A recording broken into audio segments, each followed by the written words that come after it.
up, man? How's it going? Pretty good. Starbucks was closed. They are? And the lineup in McDonald's was like insane, Really? so I didn't get any coffee. Oh, shoot. Sorry, man. I'm sorry. I'm sorry for you. Why? I didn't get any coffee. Oh, I didn't even know you were actually being serious about that. I think you can get one for yourself. No, I was just gonna get one for myself. Okay, good. What time do we got? 11:50. So I should woke up at 11. Alarm went off. I thought to myself, let me just rest. I know you were full of it, but you were like, no, I'm gonna wake up at 7 tomorrow. I just don't want to hang out until 1. Well, that's because I went to sleep at 7. No way. You stay up all Actually, night. basically 6 a.m., yeah. What were you I was doing some work. The author. Yeah. It wasn't just that. I couldn't sleep till around like 4 because of just, the night before and stuff. So, Yeah. quick thing. Yeah. Do you like sweet potato fries? So. Okay, please don't. Never mind. Why? Because for Chino's, they have the greatest. Do you want to get some? Maybe, actually. Alright, let's go get some. Seriously. Besides that, what else are you like? Where you going? I don't know. Just driving. You got nothing going on today? Not really. When I'm not out, I'm just mostly reading and studying and writing. So. You find it easy to read at home? Oh yeah. Well, sorry. No, I thought you meant that I can focus on it, but to actually get to a point where I pick up the book is hard. Yeah. Mm. Oh my goodness. How are those things? Awful. Hopefully. It tastes like they have some kind of it's like I'm eating like cleaning supplies too. Cleaning supplies? Like it has a bit of a taste to it. That seems like it has some kind of chemicals in there. Sprayed it down? Yeah. Do you like chips? No. Huh? No. Just try it. But I don't like it. What's about trying if I don't like it? Because it's hot. Okay. Okay? Sure. I can maybe tell you that. That's one.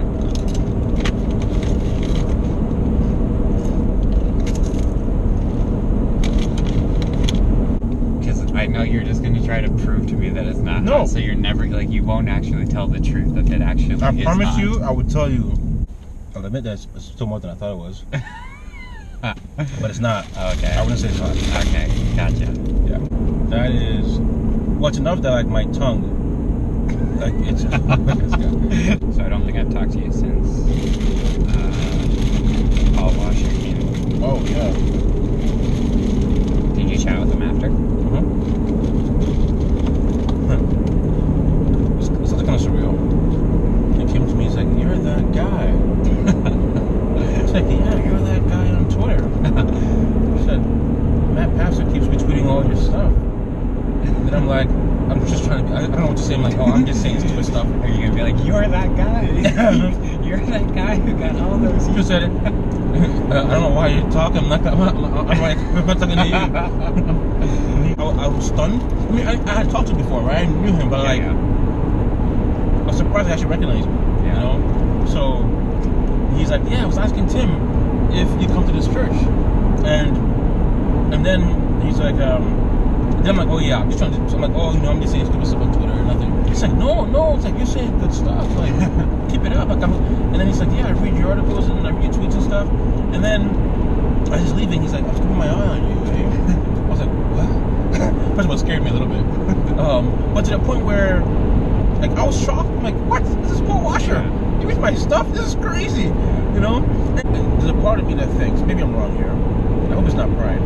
Is that my personality or my character, I don't mean in a good way or bad way, I just mean that I'm a homebody, right? I just, but even then, I'm a nervous person. Even though I can be friendly and stuff, I'm not comfortable with attention. I don't like it. I don't like attention at all. And I think that's just a natural thing. It's not because I'm not prideful. I am prideful. It's just that I'm prideful by other things, like to me. So I think, I could be wrong, who knows?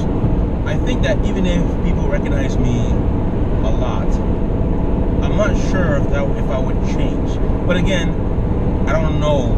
Yeah. So, but even then I'll be surprised because I don't, yeah, 'cause sometimes I think to myself, if I change even at all, how I talk even online, am I different? Even never mind even just in person, just online. Before I got known, but I had all these followers and stuff. Am I a different person? Am I saying things differently? Am I trying to create a certain kind of image? Do I care about these things? I don't think so. I don't think I have. But so to me then, but and I think it was good that I've been invited to certain conferences, and because of the nature of my visa, I've been able to go. And I think it's been good for me as well too, because now I've kind of gotten more used to it. In the very beginning, if I had been kind of going, because almost right away when I became known for that article about T4G and stuff, I got some invites and stuff, and I think that barrier has actually been very helpful to me. But yeah, it was. Were you most encouraged by hearing him speak about his life and ministry and stuff? Yeah, it's a good question. I remember coming home and I was very, very encouraged. The easiest thing for me is it wasn't even one thing. It was more you could just see how much he loves Christ. Like there are a lot of preachers out there who, I'm not saying they don't love Christ. It's just that their passion seems to be very much on. Again, it's not fair. I'm not saying it's not bad at all. I'm just saying that what they are all about is maybe like just theology, right? Or the Trinity. I don't know, just different things, right? Yeah. Him, he's just all about Christ and the gospel, and that's really, really encouraging. It's very beautiful the way he talks about it. And he hasn't changed at all. Talk about a humble guy. He has not changed at all. There were spurts of things that he said that I just like for obviously his missions. The thing he said about how when his life was being threatened, they said, well, you can go home. I said, well, why should I go home if these guys can't go home? That was just it just shows his character and his love for Christ and the church. A lot of churches we support our missionaries, but I think to our own shame probably we don't keep in touch with them as well as we should. It was like a really encouraging affirmation just to hear how everyone that we're supporting at the church, he knew them and was literally individually vouching for them being faithful. Not he had no reason to not be telling the truth, right? But just to be Charles Woodrow is faithful brother serving Harsha Singh is faithfully serving there in India and so I found that most encouraging. I was very surprised about Harsha and Woodrow. I had no idea they were not connected. Yeah. And I suppose Heartcry, that's what they do, so it makes sense. But even that's another thing. I thought they were much smaller. Yeah. That's good. That's very encouraging. Remember what he said the biggest idol in his life is, and the biggest idol in most of our lives? Unmet expectations. Yes. Yes. When you think he mentioned that a lot about his wife as well too. Yeah. When you think through your life and all the frustration that you have, even just this past week, right? Yeah. I can think of some specifically right now with certain people, and it's because I have certain expectations that I'm holding on to, and very often that's wrong and sinful. To where it's. You're right. Because I remember that day. I felt very guilty about it because I was I know with Annie, but it wasn't because Annie had done anything wrong. It's because exactly that reason. Yeah. She didn't meet my expectations. Yeah. So yeah, I remember that. Well, now I remember it. But it's been 2 weeks, okay? My brain is fried right now, but no, you're right. Yeah. The other one that stuck out that I can't remember it completely, but you can maybe help me. But he was saying when raising his boys, he was saying there's 3 main things that I'm teaching them.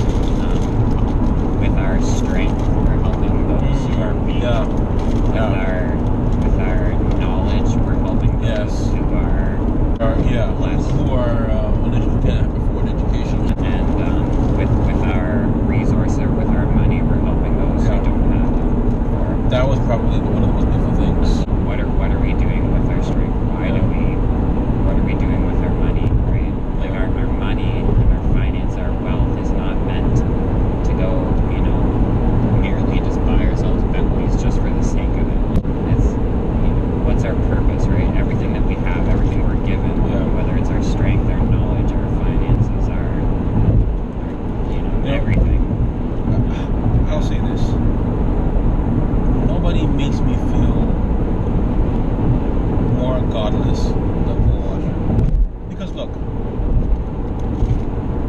that's a good thing, right? Every preacher should make you feel that way, and you know that is more repentance and godliness, right? So it's good. But it's like, okay, look, it may sound strange, and this is not idolatry. It really isn't. I think it's a compliment to him and his character. Obviously, there's so many godly men in our church too.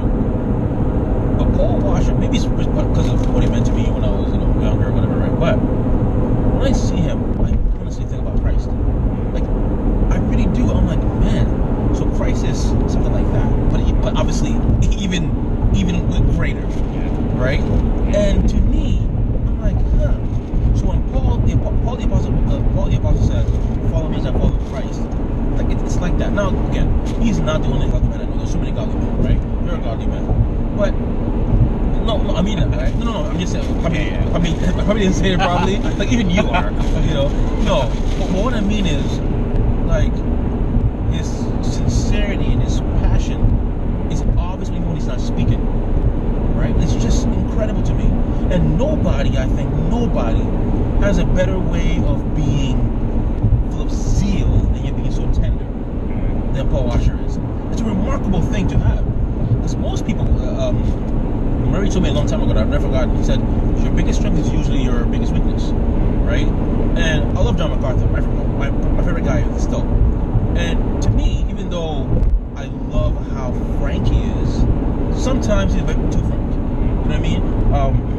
Where he might lack. I don't know if he lacks spirit. I think he's a very humble guy. And you watch him say something, that he's actually a very gentle and very kind man. Yeah. But in a pulpit, he can come across that. Now maybe Paul Washer can come across that way sometimes. I don't know. But his balance, I hate the word balance. Forget the balance. It's been 2 years now. But his ability. Like when I think Matthew says that if one can read, Christ will not break. That he's just so gentle that even something that's naturally, like, it can break on its own, even when he holds it, it won't break. Paul Washer's like that, and yet he's full of zeal too. And it's remarkable to me. I really just am amazed by it. Okay, before we go to McDonald's, right? Yeah, I haven't forgotten about that. I don't think that. don't think Paul Washer will distract me. I'm heading to McDonald's. I have coupons. Oh, perfect. Yeah. So this bank right here, I came here a couple weeks ago. Yeah. Hey, actually, Darren's card got eaten. Long story. That the ink machine. Oh, okay. Oh. So then I came there the last couple weeks after church at night and stuff, and I'm like, it's like not the nicest area, but it's not terrible either, right? Mm-hmm. So the first time I went in, no issues, no one came in. The second time, there's a guy in there, but I kind of looked and I'm like, okay, doesn't look crazy, so I'm going in. And then sure enough, as soon as I go in, there's someone who comes in behind me 2 minutes later, and he's just dropping every F-bomb, and he's oh man, it was I was nervous and stuff. I was just trying as quick as I could to deposit, put all the money in. I can imagine the look on your face. What's going on? And then he's trying to talk, anyways, he was on stuff, and yeah, so I kind of felt bad for the one guy, because there was another guy in there too, a normal guy, but I left and he was still in there and had to stay with him, but it's I'll just keep going. It's a pretty good area though, right? Yeah, I really enjoy it. Mm-hmm. It's right by the water, and my place is insanely quiet, even though I'm literally 1 street away. I never hear anyone or anything. And so I'm with you. I'm just trying. My point is, if the argument is we're not forsaking Assembly of the Saints, by doing this for say a couple of weeks or say even a month. Yeah. Well, will that still change? Even if whether it's unlikely or not, if the recommendation was for a year, would we be forsaking the assembly? I feel the people who are making those decisions, these pastors, I think that they would say no, because my feeling is they would not say it's time bound. I'll be honest with you. Again, this is something I don't hate it. By the way, I'm not angry at it at all. I get it. It's not a sin. There's no sinful desire here whatsoever. But again, it was up to me. But then again, I'm a young guy. I'm probably you're really old. That's true. But my thinking is that To me, I think we shouldn't meet if it's virtually impossible. To be honest with you, I'm not even a big fan of canceling church when it's the snow days and stuff. I don't like that stuff at all. I think if it's truly impossible for you to meet, then cancel it. Well, if it's truly impossible, it would be canceled. So what do you mean by truly that's impossible? my point. Like, say if there is, say if there's a bomb in the church or something, okay? That, you know, like when you cannot physically be at the church. Yeah. But physically be for what reasons, though? Like the church blew up and there is no church? Or there's a bomb threat? Or we can't go into the church. Like, we're locked down. But the argument could be right now that we're locked down, that we can't go into the church. No. I mean, physically. There's a physical barrier, whatever it is, that keeps you from being truly able to go to the church. A bomb that's sitting in the church that hasn't blown up isn't a physical barrier. Okay, it's still a physical thing because you know it can go off at any minute, right? So it's still like a physical thing. I mean, but bomb is not going to be spiritual. Diseases could be going off in the church from the gathering of people together there. It could be, but it's not something that. There could be, but there's ways to actually prevent it, though. There's ways to prevent a bomb from going off in the church. Yeah, like calling people to come stop it. If they can't come in and stop it like in time, then you cancel it. Right? Now again, I think you need a better analogy. That's where I'm challenging you on. Well, fine. Again, it's not something I'm not angry about it whatsoever. I really am not. I get it. Like I'm fine with it. It's just I'm just thinking if we can just say, longer. Or even just now, like, okay, are we saying we really can't say, look, here are, and even then, like when we come, let's just be very precise. No one shake hands. Like there are some churches doing that, right? Yeah, that's a thing. If we're not saying they're in sin for doing that, if we're not saying that there are, now if we think, because to me, either you think they're in sin or they're just being unwise. Yeah. If you think, well, you know, you understand why they're doing it, then to me, why can't we do it too then? Yeah. Right? Because I'm just thinking, okay, how do I say it? Can our testimony not also be great if we say, look, we're going to do everything we possibly can, but we just so also believe that we need for our souls to hear the gospel every week, that we need fellowship every week with each other, and we sinners just need Christ. So to me, if I am going to church, I'm saying, look, I want to hear the gospel so badly. I want to fellowship with people so badly. I want sinners who may just, whoever they are, to come to the church from just to hear that. The same way that when Charles Spurgeon was a sinner, now I know everyone uses this example sometimes, but you know, he was this unbeliever and it was a huge snowstorm, and the church that, you know, everyone has come to the church, but his church didn't cancel their services. He goes there for a rest and he hears the gospel and he becomes a Christian. The pastor couldn't even make it. It was some average guy who just, you know, just preached the gospel. I'm just saying, is it not possible that we can say, you know what? Could this lead to death? Maybe. But it doesn't lead to souls being saved. And if we're praying, we're being wise. We're really praying about this, and we've just fasted and say, you know what? We've prayed, we've sought God, and we're not being unwise. We're gonna do what we can. We just think that we're willing to risk our lives as a church, and that could be a testimony. Maybe some people will shame us for that. That's true for anything, though. Yeah. You know. So again, I'm not saying that's what we should do. I'm just saying, would it be ungodly if we did that? Yeah. I don't think so.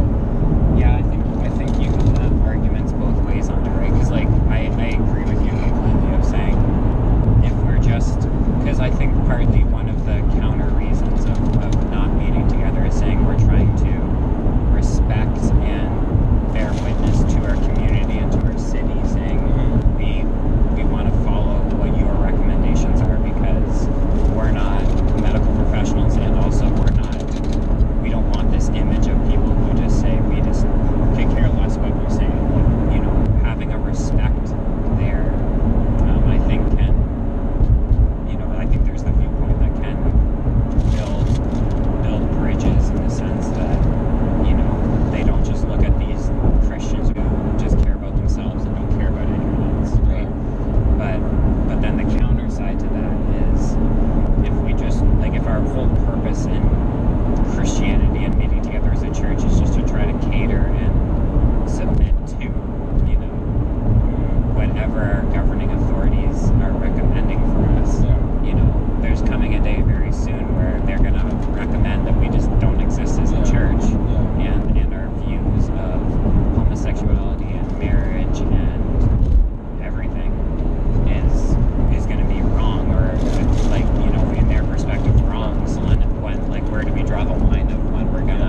saying it's wrong for the church to be canceled at all.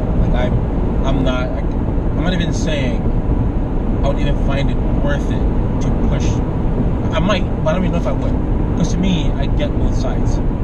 But my problem is, I think there are too many people who think that this is for sure what we have to do. Yeah. That's when I say, wait a minute. Because if you think it's what we have to do, then you're saying it's the godly thing to do. And the other option, that is the ungodly thing to do.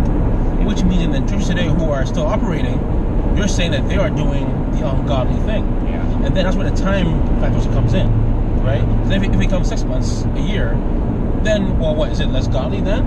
Right? Or more godly? So that's my only issue with it. Yeah. Because I get it, you know, again, motives matter. And the reasons why you close a church, even if it's the least helpful thing or not, it's still, God is, you know, honors that, I think, right? Yeah. Now, obviously, if your intentions are wrong because you're not understanding what the Bible says, then that's a different issue. But ultimately, there's room, I think, to go either way here. My only concern is how do we understand these choices? Are we saying that it's the godly thing? Now, it can be, if you're saying, look, you think it's godly to keep it going or not, that's fine. But once you make a choice that only one of them is godly, then you're in trouble. And in both ways too. If you're saying, no, you have to keep operating, and then you're all dying, and then you say, well, you know what, I guess it's time to close it. Well, no. You said it was, so to me, I'm going both ways here, right? And I think that's my remember, you just said yourself, and you're right. Even right now, you and I, coming from, you know, different places, you know, coming together, hanging out, people would say, just me and you, just two of us, so let's say it's wrong. What do you think they say about churches who are still like 200 plus people, you know, meeting together? Right? They didn't say you guys just don't care about, you know, your neighbors, and like, you know, they'll say that, and that's so wrong. But that's being said because most churches have closed down. So the majority always has, you know, this view that, well, what we're doing is right. Anyway, Thanks for driving around with me. No, thank you, man. No, it's good. Glad I got out. I mean, if I'm no Stefan or Gideon, but whatever. Don't worry, you're my favorite white friend. How's that? How's that? You know, you have that. You have that prestige. So I'm trying to think in their life, who am I beating then? Beating Adam. Adam, okay. Although I might tell Adam the same thing, though. Okay. It depends on. I'll beat Adam. Oh, that's Ryan. I'm beating Adam, Ryan, and Jill. Annie. And Annie. Yeah. That's a lot of. Yeah, and No several take-backs. other people, of course.